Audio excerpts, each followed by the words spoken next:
say, I think the syringe, whatever. What do you think's in that syringe? This syringe right here, I can tell you what's in there. Death is what lives in that syringe.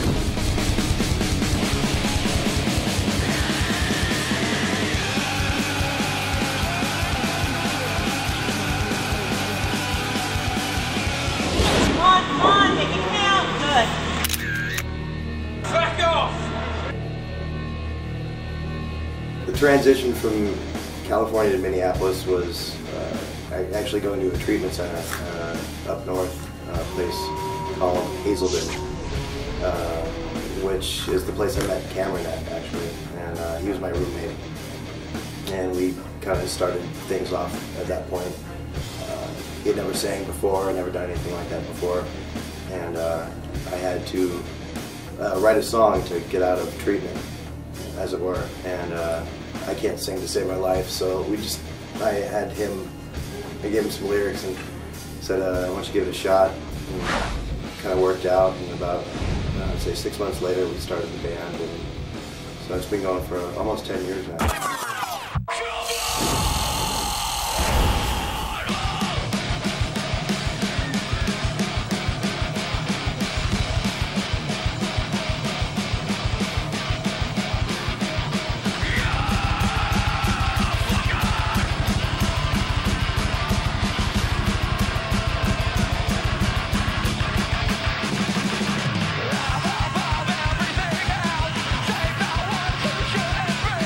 Hold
I met these guys like their first or second gig. I was in a different band here in Minneapolis, and they were opening up for us. And it was, Cameron came in with a surfboard case, and there was a keyboard in it, and he was eating Chinese food. And he had this afro, he looked pretty funny. So he comes up and walks up to me, and he hands me some chopsticks, and he goes, "You hungry, man?" And I was like, looked at him kind of funny, like, who is this idiot? And then I seen him play, and I was like, holy fuck, these guys are unbelievable. And it pretty much blew my mind from the first time I saw them. They had a totally different sound than anybody else. And they were all from California or all over different parts of the country, so they had a different idea of music that we did here in the Midwest. So they were pretty much cutting edge at that time.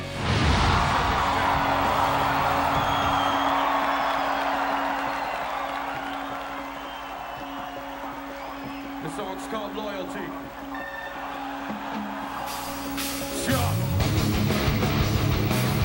Get the fuck up!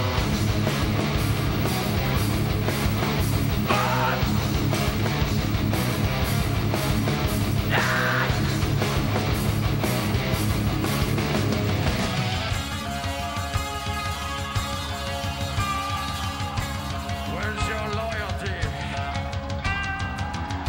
It's a reason to deny all the limits that border on the thinnest frailties that makes a sudden change. I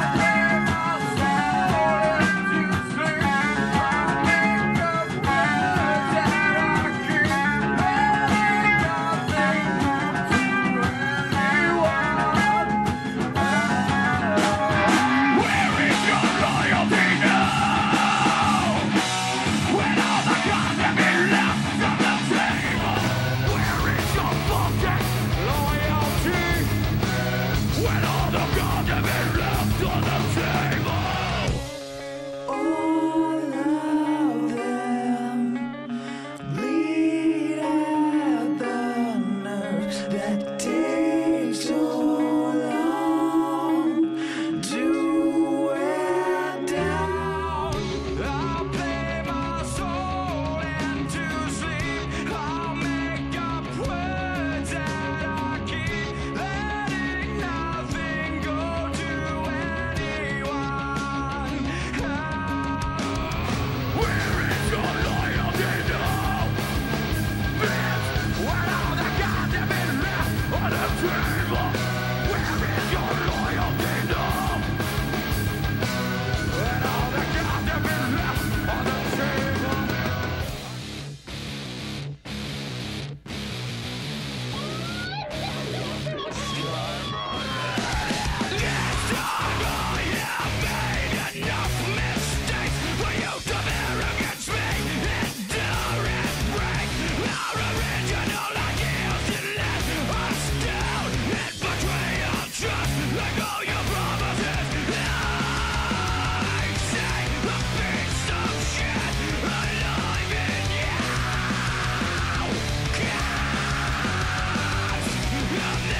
Local music scene at the time was kind of shitty. Actually, it was the first thing I noticed after I got out of the treatment center and kind of got into the world out here in Minneapolis was that there seemed to be this just giant influx of like washed up like death metal bands and a lot of like jam bands, kind of, you know, kind of Fish, The Dead kind of stuff. I've never been kind of aware, my hand on the pulse of the city, so it's hard to say, but from what people tell me, there wasn't much going on, and we kind of helped spur a scene, I guess.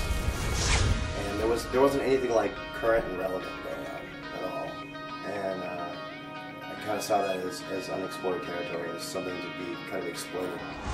I think at first we were a little weird. It took people some time to get used to our new style of music.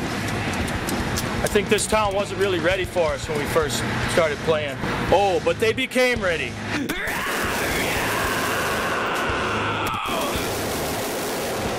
Because it was this huge niche that wasn't being filled here. And, you know, I figured if the local scene wasn't happening, but if Korn could come to the Target Center and fill it up, that there were fans for that kind of music here. So I knew that they were there and they were available. You just had to reach them somehow. So. You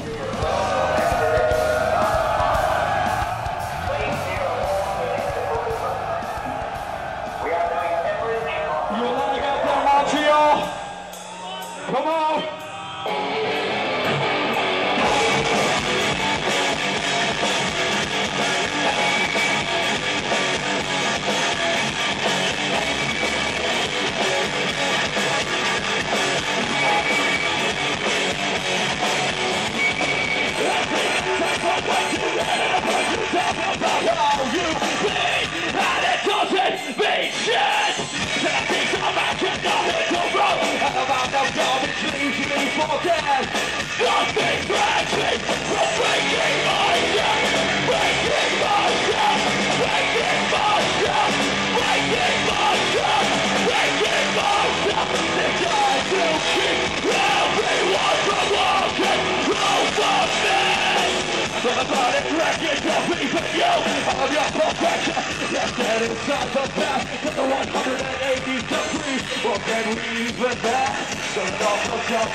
What's up, Boston? You know what a kick is? Start that shit. Come on!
Cameron at Treatment. We met. It's really hard to like figure the incarnations. Pete Harmon, drummer. Chris Emery, keyboards. Justin, our keyboard player now, was actually a roadie. That's what you call commitment. I mean, as far as like the original band that was on like the War of Art, we met Dave through a halfway house that I had been in. Me and Chad were in Treatment together. We went to a halfway house called Providence Alley. Subsequently, he was asked to leave before his time was up.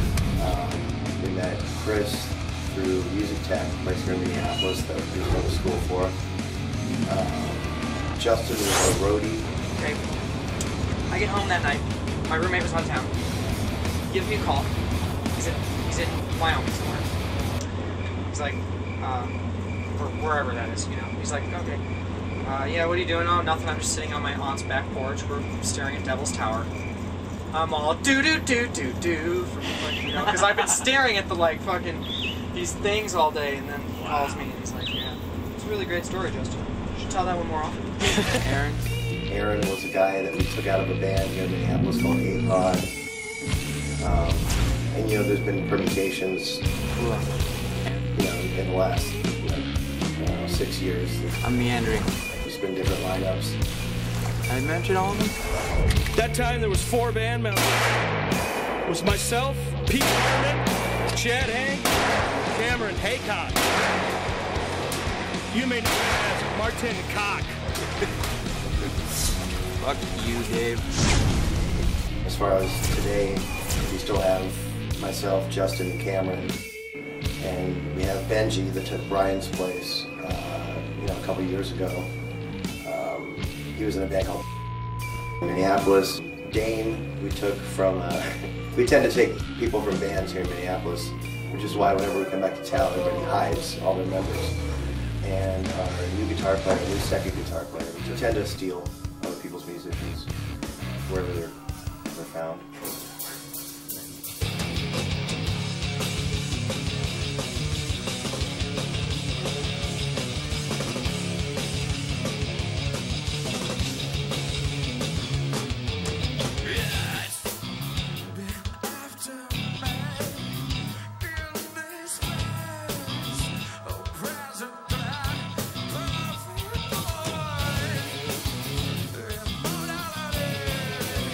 With all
This is what the, that's what they shoot at you if you were an American in Vietnam.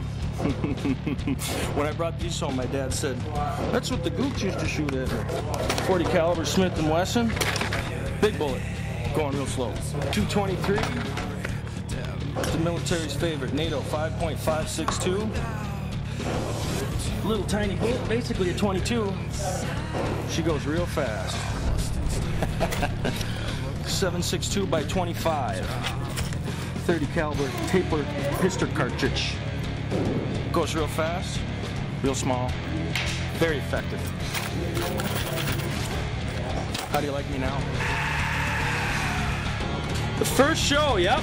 The first show we played was at Mirage in Minneapolis. I booked it.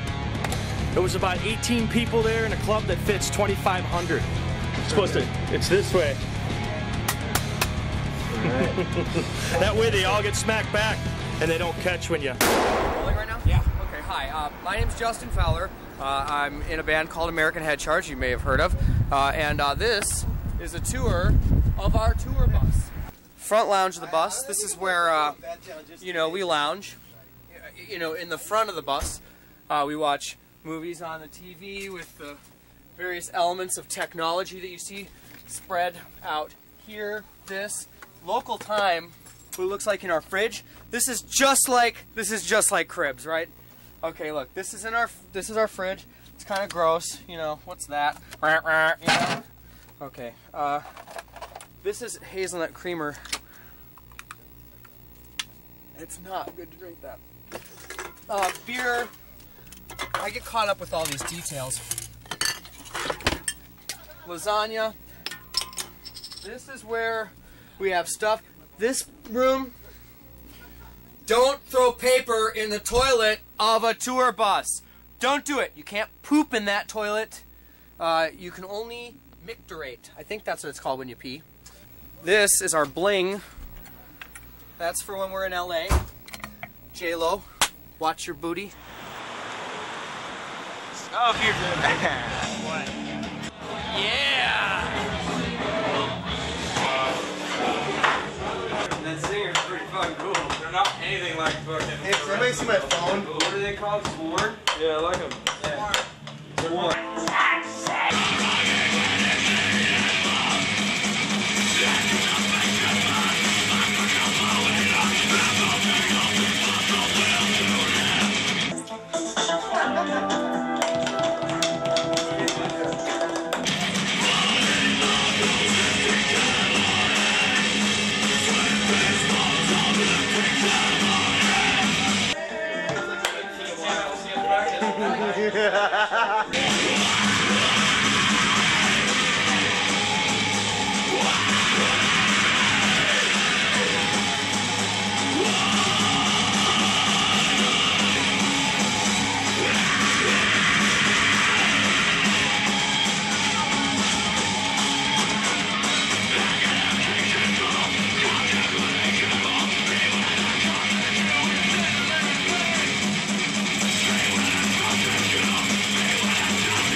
time Chad and I played, we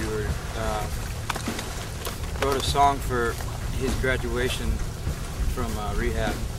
Played in front of a bunch of newly sober addicts and blew me down. When I came upon that name, the reasons that I kind of locked onto it was it sounded cool. We later realized that we probably got it from living in Hollywood and seeing African Head Charge around, which is a dub reggae band. Interestingly enough, Al Jurgensen was in.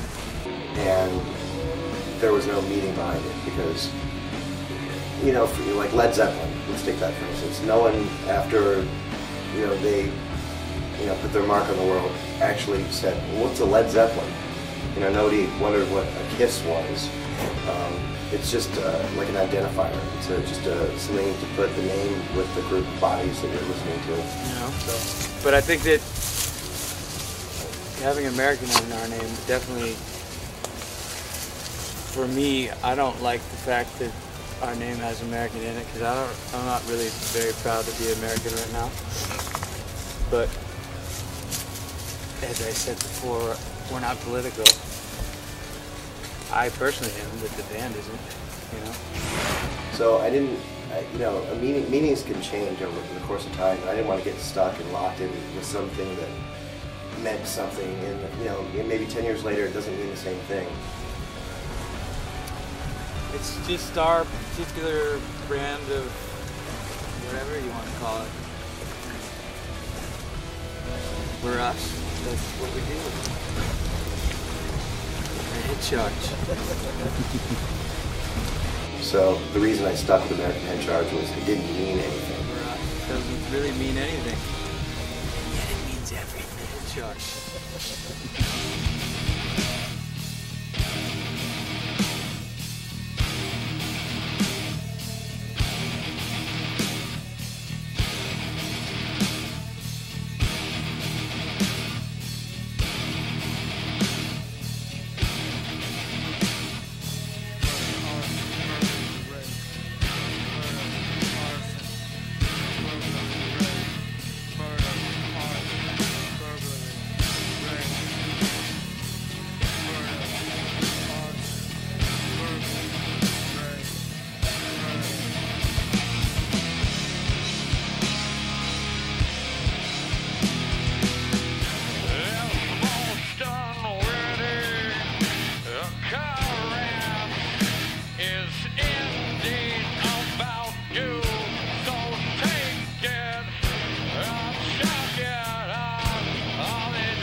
wasn't working out at all.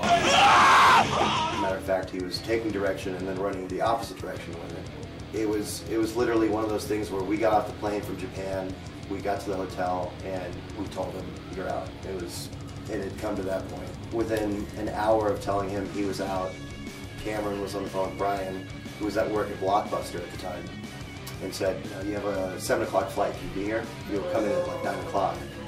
And Brian already had his bag packed from the month before that Cameron had talked to him. Had literally packed a bag and been wearing his clothes out of this bag as if he was on tour, washing them and then folding them and putting back in the bag, waiting for us to call him to go on the road. On top of the fact that Brian had been my roommate before that, he'd been my bass tech before that. We knew Brian, we knew him as a person, so we knew personally, as far as his personalities go, that he was somebody that we could definitely have on the road. So he was at the airport within half an hour, got off the phone, hung up, said I quit, went to his house, got his bag, was at the airport, and was at the video shoot for Just So You Know the next day. We kind of all unanimously thought that we should get a guy that played in some friends of ours band, Black Flood Diesel, Brian Audison, and actually I called him from Japan and let him know that when we got back and we're gonna film the Just So You Know video, that we needed him to show up and be in the video. So yeah, Brian's first day was the Just So You Know video.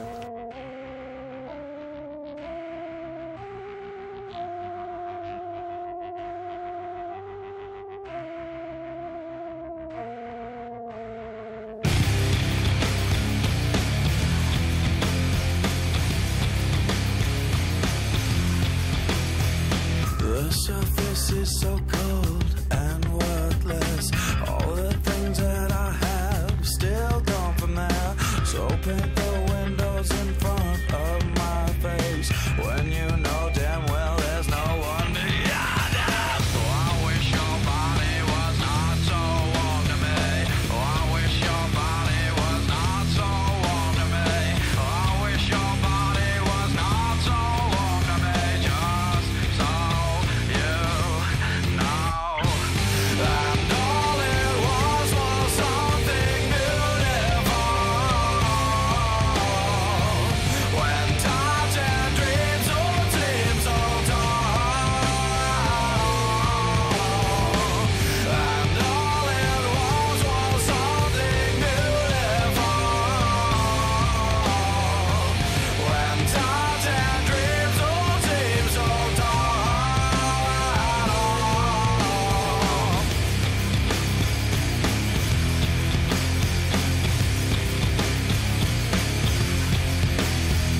It's me against the world, still I'm losing ground. And I kill to taste what it must be like. 'Cause it's every one of my empty parts that you fill.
Me and Brad were good friends. We lived together for, 8 months or so on the bus, and I had played shows with him when he was a guitar player for another band in the cities.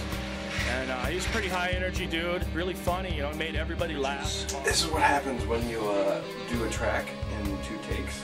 Me and Brad were good friends. We lived together for, 8 months or so on the bus, and I had played shows with him when he was a guitar player for another band in the cities.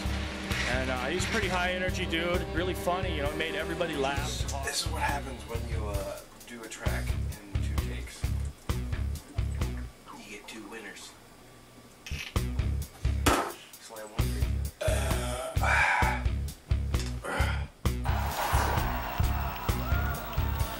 Everybody in here say, fuck yeah! Hell yeah!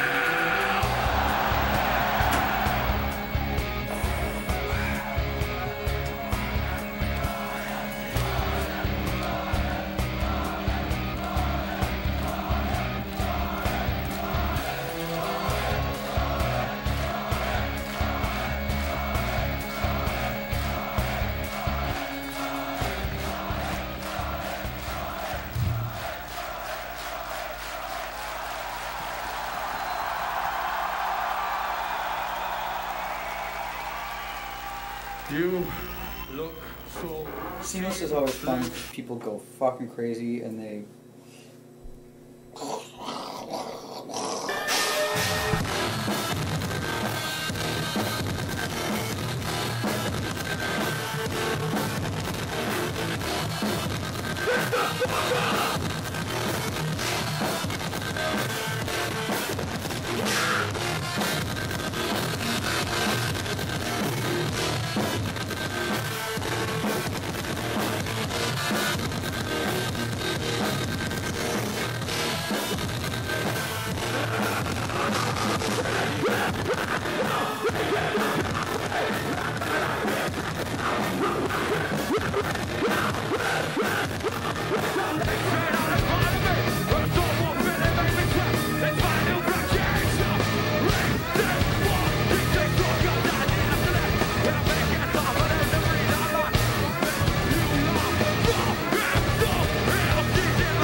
Thank you very fucking much for being my and our home.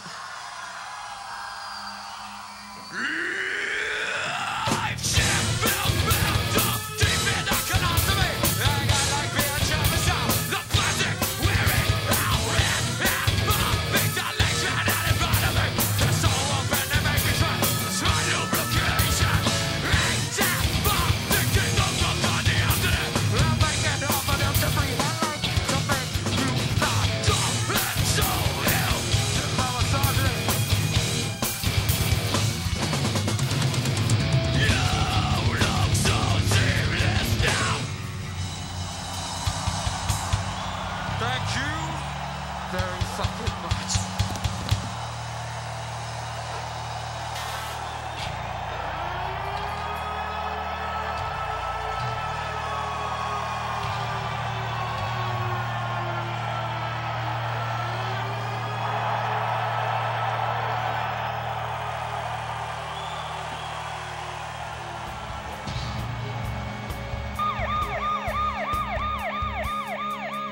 And I'd actually like to, if anything, set the record straight because, you know, there's been all these things I've read where, you know, Brian was drinking heavily the night before. You know, I guess if, you know, 2 shots and a Budweiser is drinking heavily, then he was drinking heavily. But as far as our, you know, average consumption, that was nothing heavy at all. We, you know, had a few drinks and then walked back to the bus. He stayed out in the bus, Cameron and somebody else were some kind of crazy hallucinogenic running around the parking lot. I think it was 2CI or something like that, something that's still legal. Freaking out, and I just, you know, kind of said goodnight and went up to the hotel room and, you know, got the bus call at 10 a.m., got on the bus. Didn't pay much attention to anything, and, you know, we did the big drive there. Got off the bus, and one of the Mudvayne crew guys came in, running into catering. He was like, Chad, you know. I figured they were talking to him. No one could be running at me with that important of a tone. And so, you know, they pointed to me, and they're like, no, you. And I turned around, and I was like, what? I was like, dude, you gotta come here. You're a little guitar player? I'm like, yeah, Brian. He's like, yeah, he's not breathing. And it was just like, you don't, it's like you can't even process that thought. Like, you're sitting there getting food, you know, and not breathing. And I was like, holy shit, I fucking threw my plate down and I ran, one of the few times I'll run, you know, all the way around the fucking back and side of this venue, back out to the buses. And I ran outside and it was just a fucking shitstorm, you know. It was like 6 cop cars and ambulance and police tape everywhere. And you know, I went right to the door of the bus and the cop stand there and he wouldn't let me go in. And you know, the band's kind of, you know, like 6 feet away, like standing in a line. Like, that's kind of what the way the guy had said it, it kind of connotated that something had just happened. You know, like he just did like 8 beer bongs in a row and stopped breathing or something. And so I was like, I didn't have like this kind of, any kind of finality to my thoughts. It was just like, okay, well, if I can get him going and let's figure this out. And everyone wasn't a good scene, as you can probably imagine. So then the police came and made it into a crime scene so that no one could be on the bus. And I guess basically they did the investigation and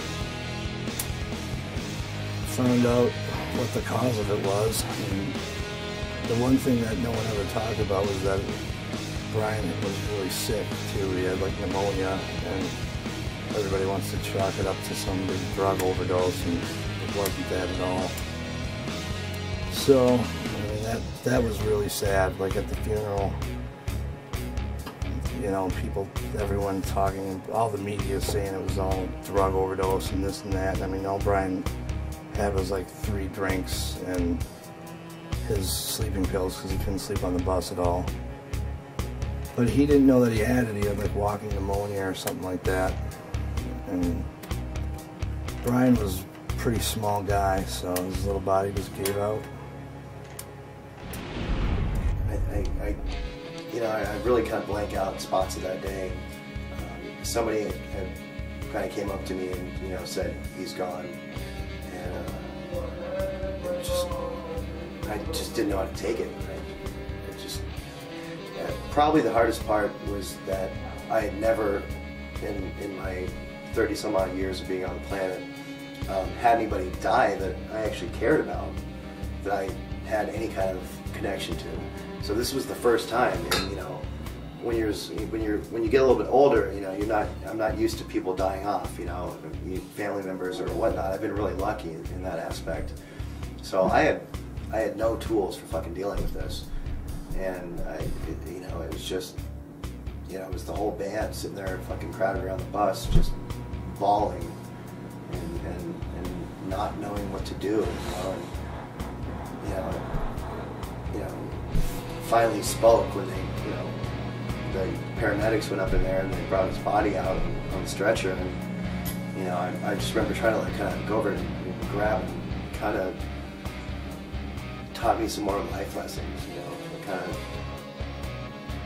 kind of said you can't, you know, always give it, you know, 1,000%, you know, your body might just fucking give out, you know, and I definitely have the propensity towards kind of giving it a little more than I should, you know, as far as, you know, drinking and whatnot. And so, if anything, it kind of just proved to me that, you know, you don't have to be, you know, in the major swing of some, you know, chemical fucking stranglehold, that you could have a bad day and take, you know, a couple pain pills and have a couple drinks, and your heart just might decide to stop.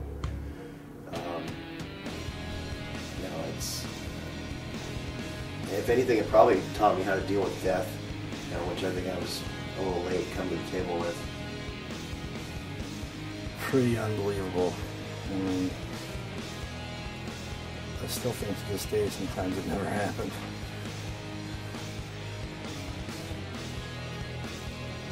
Yeah, it wasn't a good phone call at all. I actually got a picture of Brian. This is, I don't know if you can see that, but that's me and Brian. I think actually Brian was in head charge. We're still kind of just healing, you know? I mean, losing Brian was like I lost my legs. You know what I mean? Completely just fucking took the wind out of us. I mean, and it showed physically in Chris quitting and Karma going off the deep end the way he did. I mean, it's hard going, you know, to practice and looking at all these faces that only remind me of fucking him, you know?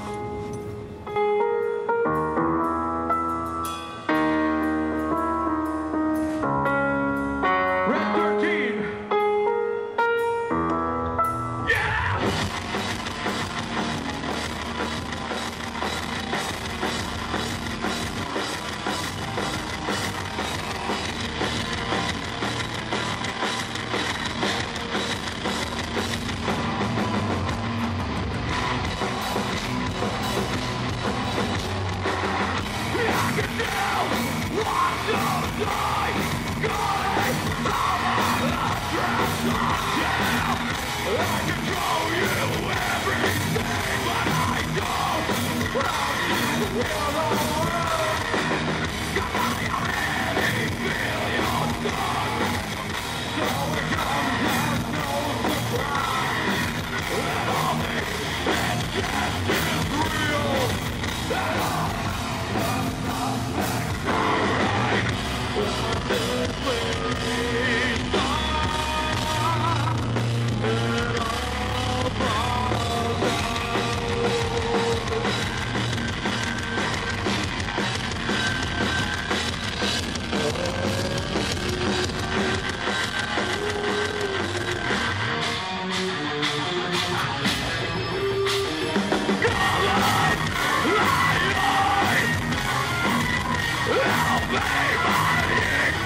Thank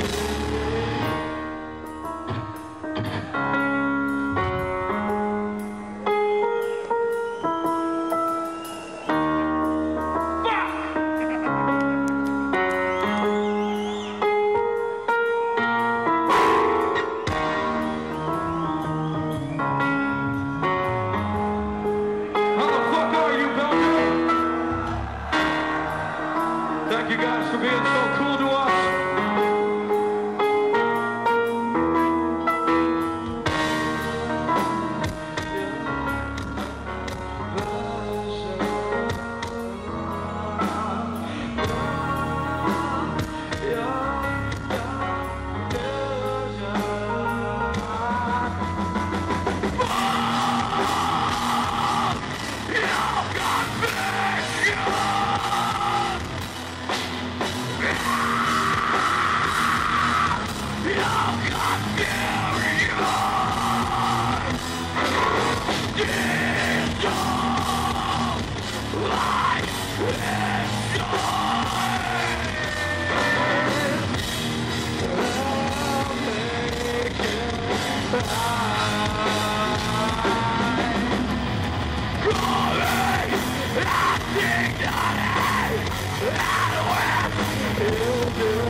I can't fucking hear you.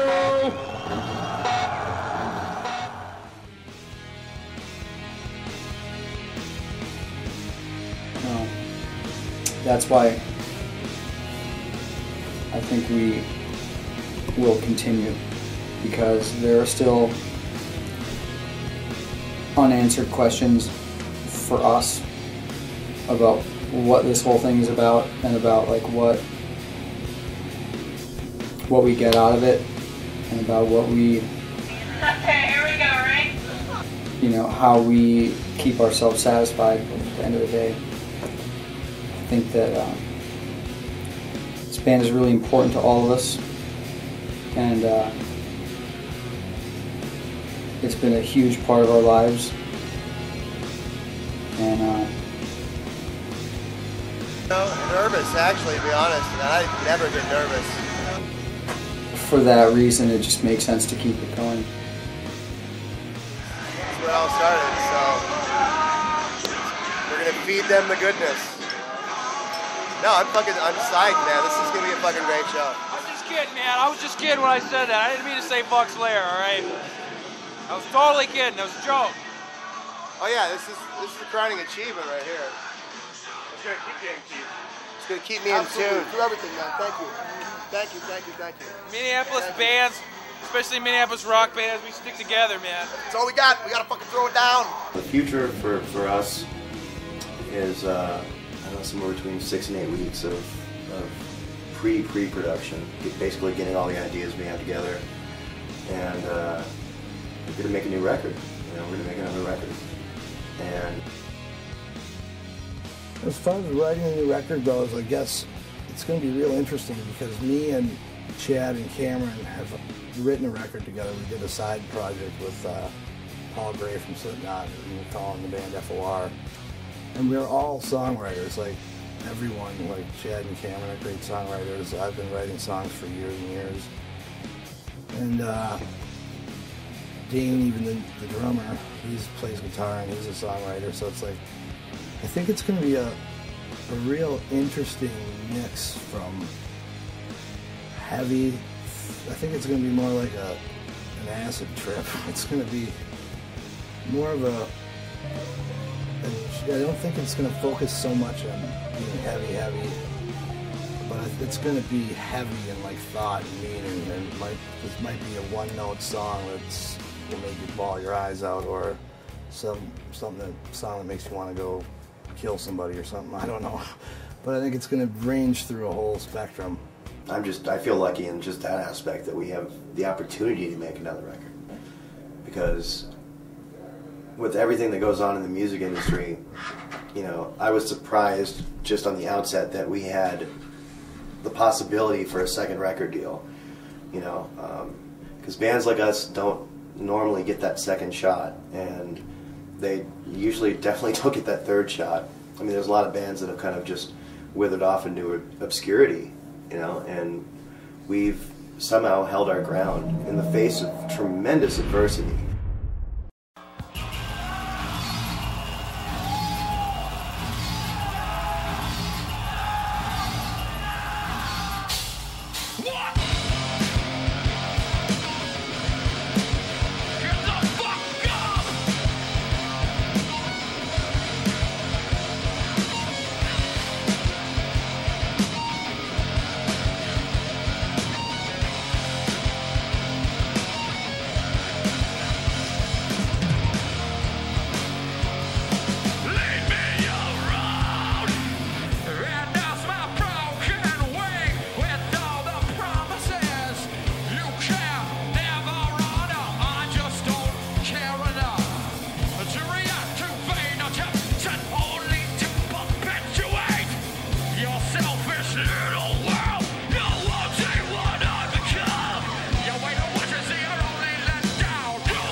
You know, it's like you try to watch the comedy shows, the English comedy shows, and like you're like, I don't get it. Well, to them that's funny. It looks cool like that. They want to catch you in that goof mode. Dude, we have the same thing. Drives the fucking band nuts.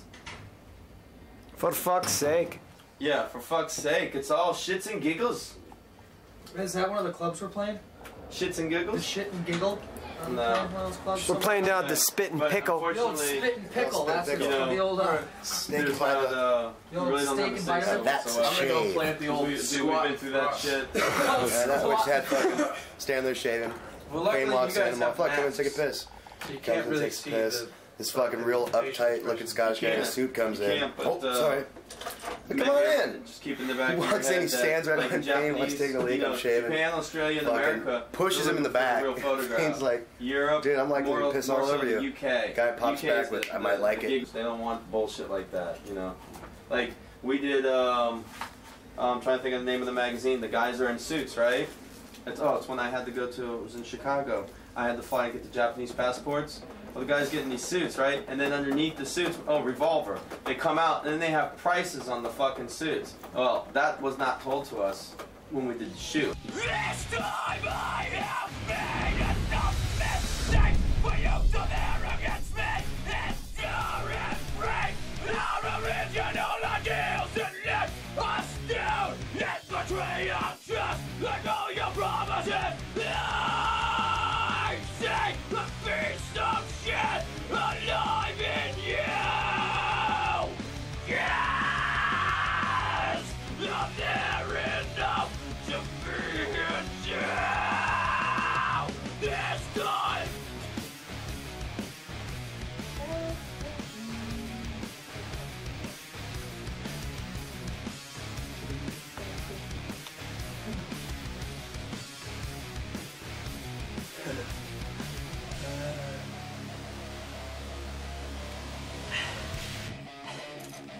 You can't, you know,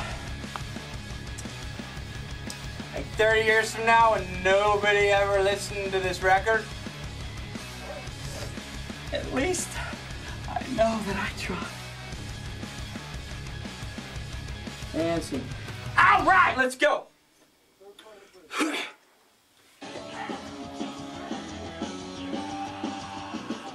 This time I have made enough mistakes for you to bear against me. Endure and break our original ideals and let us down. And betray just like all your promises.